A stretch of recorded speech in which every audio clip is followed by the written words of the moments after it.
इसी उम्मीद से आए हैं हम लोग कि मेरी बेटी को इंसाफ मिलना चाहिए। जो उसके साथ हुआ है बहुत गलत हुआ है और उसके अलावा किसी और बेटी के साथ ना हुआ ऐसा, लेकिन वो उसके पहले ही ये सब कदम उठा ली। सीएसपी साहब ने वादा किया है कि पूरा न्याय किया जाएगा, हमें आश्वस्त किया है। ये जो एक मासूम बच्ची जो नाबालिग थी उसके साथ जो दुराचार हुआ ये पूरे भिलाई शहर के लिए अपमानजनक बात है। चूंकि बच्ची नाबालिग है, 17 साल से कम की है, उसका नाम डिस्क्लोज नहीं किया जा सकता करेंगे और आरोपी कहीं भी हो, फरार भी होगा तो उसको हम गिरफ्तार करेंगे।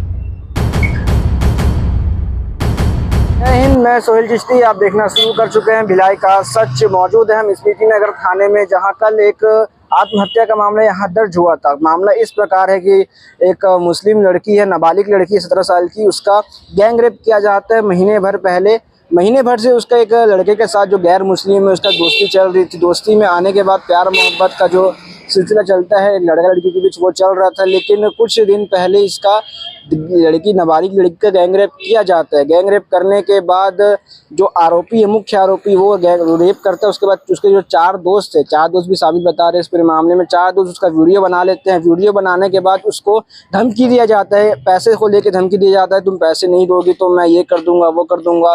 पूरे मामला वो जो आरोपी है वो अपने आप को एक विशेष दल का बता रहा है। कौन सा दल है आप समझ रहे होंगे, नहीं तो हम आगे भी इसकी जो खबर आएगी उस पुष्टि कर देंगे कौन से दल से ये लोग हैं। इसके बाद कल शाम को जो नाबालिग लड़की है 17 साल जिसकी उम्र बताई जा रही है, वो अपने आप को एक कमरे में बंद करके आत्महत्या कर लेती है। आत्महत्या करने के बाद ये पूरा मामला फैल जाता है आग की तरह। मामला फैलने के बाद ये थाने में जो रिपोर्ट दर्ज कराई जाती है, तमाम मुस्लिम समाज, भिलाई के तमाम मुस्लिम समाज, मस्जिद के सदर, तमाम लोग यहाँ आके आज प्रदर्शन कर एक ज्ञापन सौंपा कि सख्त कार्रवाई होनी चाहिए, जिसपे स्मृति नगर थाना के टीआई और थाना प्रभारी भी इस पे अपना वो दिए है कि जल्दी जल्द इस पर कार्रवाई होगी और होने के बाद जो भी आरोपी उसको कड़ी से कड़ी सजा दी जाएगी। पूरी मामले को लेके यहाँ के लोगों का, मस्जिद के तमाम सदरों का क्या कहना है आप वीडियो में देखेंगे आगे।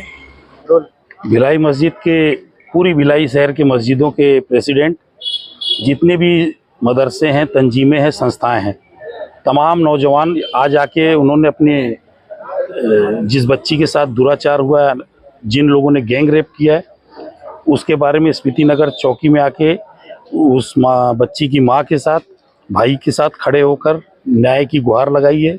सीएसपी साहब ने वादा किया है कि पूरा न्याय किया जाएगा, हमें आश्वस्त किया है और 48 घंटे का हमें समय दिया है। आरोपी और उसके सहयोगियों को पकड़कर जेल की सलाखों के बीच भेजा जाएगा और उनकी बात से हम पूरी तरह आश्वस्त हैं। 48 घंटे के अंदर वो आरोपी पकड़े जाएंगे और ये जो एक मासूम बच्ची जो नाबालिग थी उसके साथ जो दुराचार हुआ ये पूरे भिलाई शहर के लिए अपमानजनक बात है, किसी भी धर्म की हो, किसी भी मजहब की हो। ये इस लड़ाई में पूरा शहर उस बच्ची, उस परिवार के साथ है, उनके भाइयों के साथ है और न्याय के लिए आखिरी दम तक लड़ेगा। अभी हम लोगों को ठोस सीएसपी साहब से वादा किया गया है कि उचित न्याय, उचित कार्रवाई और उचित एफआईआर होगी, जिससे हम आश्वस्त हैं। अगर इस पर तत्काल कार्रवाई नहीं होती तो क्या कदम होगा? नहीं, उन्होंने आश्वस्त किया है कि भाई हम उचित न्याय देंगे, नहीं होगी तो फिर हम न्यायपालिका के पास जाएंगे और पूरे तमाम लोग बैठकर इस पे फिर आगे की रणनीति बनाएंगे कि हमको क्या करना है। लेकिन अभी जो उन्होंने हमें आश्वस्त किया उससे हम पूरी तरह सहमत हैं कि न्याय प्रक्रिया ठीक तरीके से चल रही है। नाम और परिचय बताइए। शाहिद अहमद रज्जन, हजरत बिलाल मस्जिद हुडको का मैं प्रेसिडेंट हूँ।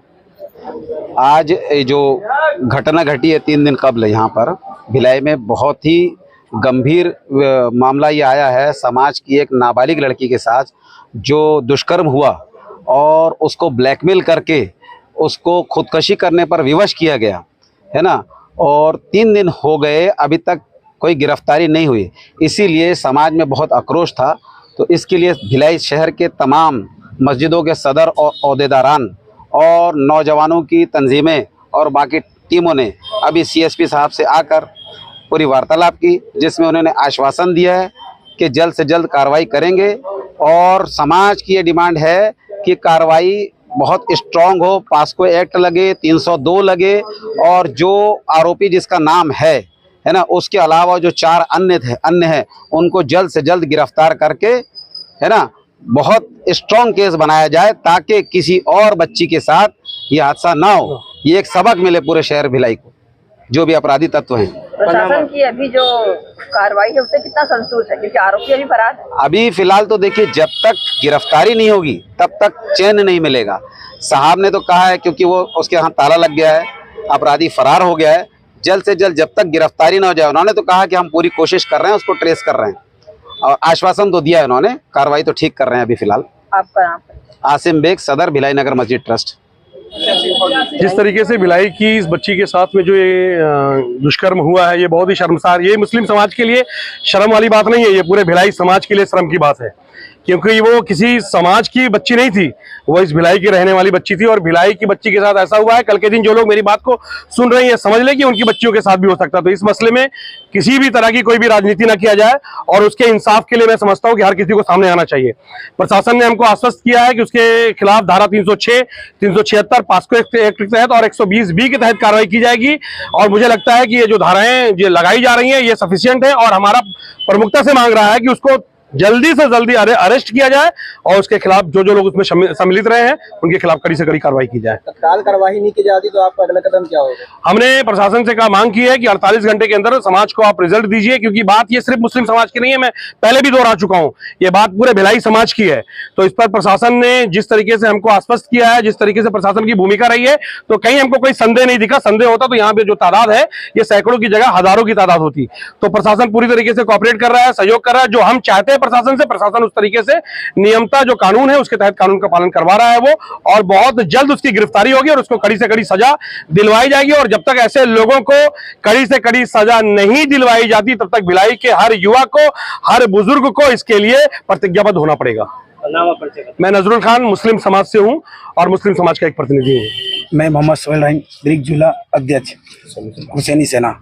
आज हम जो मुस्लिम कौम के जो युवा, बड़े भाई, बड़े बुजुर्ग जो भी खड़े हुए हैं, एक आवाज़ और गुस्से में खड़े हुए हैं, क्योंकि आज एक हमारी मुस्लिम बहन के संग एक बहुत निंदा एक अवघटना हुई है, जिससे हम तमाम मुस्लिम भाई और साथी बहुत आक्रोश में हैं। लेकिन हम न्याय पर भरोसा रखते हैं, और वही भरोसा देखते हुए थाना आए हैं, और थाना में हमको आश्वासन दिया गया है कि आप लोगों के संग जो भी हुआ है, जो भी हो रहा है, उसका पूरा स्पष्टी होगी, छानबीन होगी, और जो भी दोषी होगा उसको सज़ा दिया जाएगा।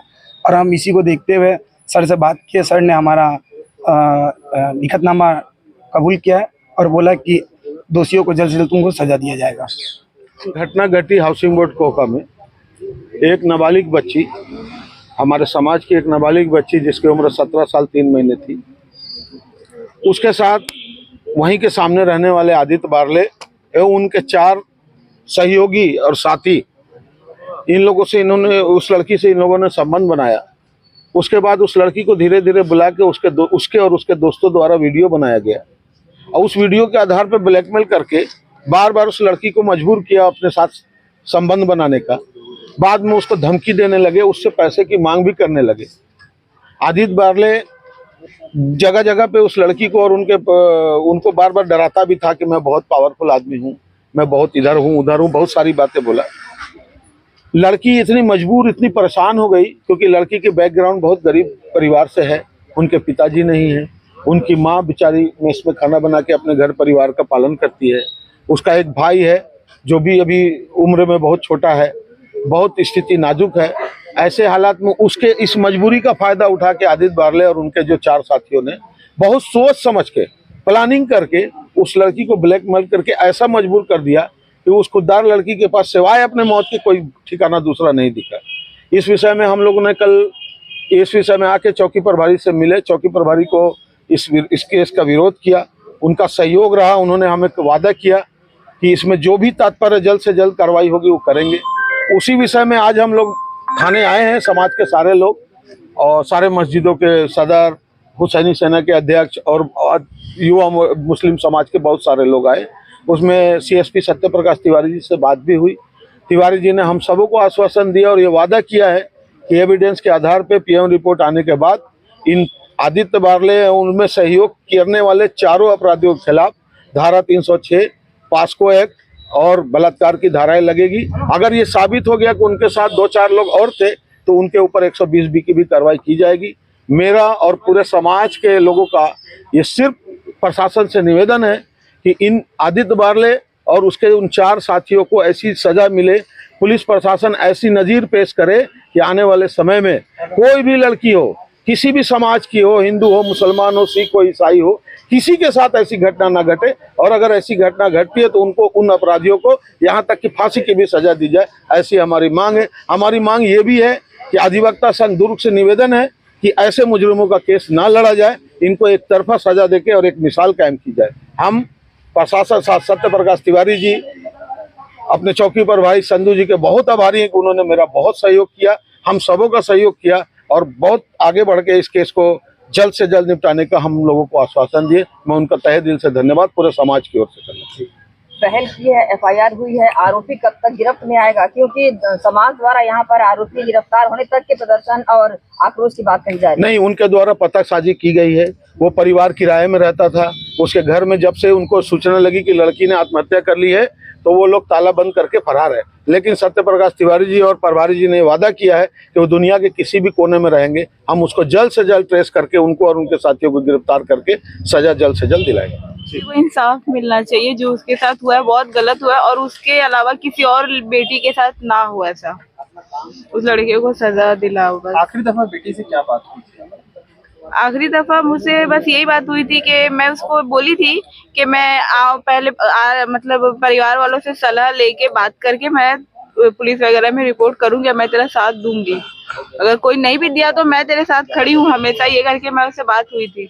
लेकिन वो उसके पहले ही ये सब कदम उठा ली। जो लड़का है आदि बारले, वो अभी कहाँ है?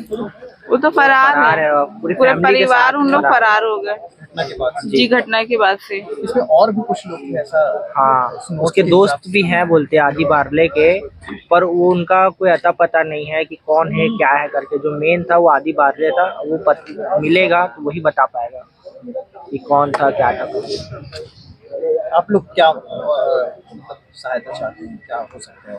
बस अपनी बेटी को इंसाफ दिलाना चाहती हूँ और उस लड़के को सजा जल्द से जल्द वो लड़का पकड़ा जाए और उसको सजा दिलाइए बस। आप लोग देखिए, एक नाबालिग बच्ची आत्महत्या की है और उस प्रकरण में पुलिस के द्वारा संजीदगी से मर्ग कायम किया जा करके उसकी विवेचना की जा रही है, जांच की जा रही है। मर्ग जांच के संदर्भ में जो भी तथ्य आए हैं उसको किसी के द्वारा थ्रेट किया गया है और जो भी चैट या मैसेज उसके मोबाइल में है। इसके अतिरिक्त उसकी उम्र, चूंकि बच्ची नाबालिग है, 17 साल से कम की है, उसका नाम डिस्क्लोज नहीं किया जा सकता। उस प्रकरण में पॉक्सो और जो भी सुसंगत धाराएं हैं उसके तहत उसमें अपराध पंजीबद्ध किया जा रहा है और पंजीबद्ध पश्चात जो भी उसमें एक्यूज्ड होंगे उनकी तत्काल गिरफ्तारी की जाएगी। आरोपी फरार बताया गया है। अभी चूंकि प्रकरण में प्रथम सूचना पत्र पंजीबद्ध नहीं हुआ है, प्रकरण जैसे ही पंजीबद्ध करेंगे हम, पोस्टमार्टम रिपोर्ट भी उसका प्राप्त नहीं हुआ है, पोस्टमार्टम रिपोर्ट प्राप्त होने पश्चात अपराध पंजीबद्ध करेंगे और आरोपी कहीं भी हो, फरार भी होगा तो उसको हम गिरफ्तार करेंगे। तो आपने सुना किस तरीके से लोग आक्रोश है और थाने में क्या मांग कर रहे हैं। इसके आगे क्या अपडेट आएगा, क्या इस पे कार्रवाई होगी, समय समय पर हम आपको अपडेट करते रहेंगे। ऐसी खबरों के लिए बने रहे हमारे साथ। मैं सुनील चिश्ती, धन्यवाद।